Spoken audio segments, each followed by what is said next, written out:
There's evidence of that. Backing away, cracking it square of the wicket. One day থেকে অবসরের ঘোষণা দিয়েছেন বাংলাদেশ দলের wicket keeper batsman Mushfiqur Rahim. ৩৭ বছর বয়সী এই ক্রিকেটার গতকাল সামাজিক যোগাযোগ মাধ্যম বার্তায় এই ঘোষণা দেন। ওয়ানডে থেকে অবসর নেওয়ায় মুশফিক এখন থেকে শুধু টেস্ট খেলবেন। ২০২২ সালে তিনি টি-20 ক্রিকেটকে বিদায় জানিয়েছিলেন।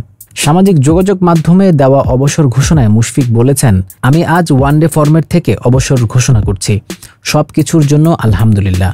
বৈশ্বিক পর্যায়ে আমাদের অর্জন সীমিত হতে পারে, তবে একটি বিষয় নিশ্চিত, যখনই আমি আমার দেশের জন্য মাঠে নেমেছি নিষ্ঠা ও সততার সাথে ১০০ ভাগের বেশি দিয়েছি। চ্যাম্পিয়ন্স ট্রফি থেকে বাংলাদেশ দলের জয়হীন বিদায়ের ক্যারিয়ার নিয়ে আলোচনায় থাকা এই ক্রিকেটার এরপরে লিখেছেন, গত কয়েক সপ্তাহ আমার জন্য খুবই চ্যালেঞ্জিং ছিল এবং আমি বুঝতে পেরেছি যে এটাই আমার নিয়তি।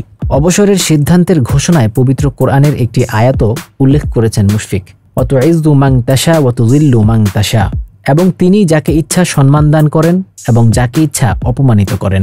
তিনি আরও বলেন, আমি আমার পরিবার, বন্ধু এবং সমর্থকদের ধন্যবাদ দিতে চাই যারা ১৯ বছর আমাকে সমর্থন দিয়ে গেছেন। সর্বশেষ চ্যাম্পিয়ন্স ট্রফিতে জাতীয় দলের হয়ে ওয়ানডে খেলেছেন তিনি, কিন্তু ব্যাট হাতে ভালো করতে পারেননি। মুশফিক ও মাহমুদুল্লাহ রিয়াদকে বাদ দিয়ে ২০২৭ বিশ্বকাপের পরিকল্পনা হাতে নিয়েছে বিসিবি।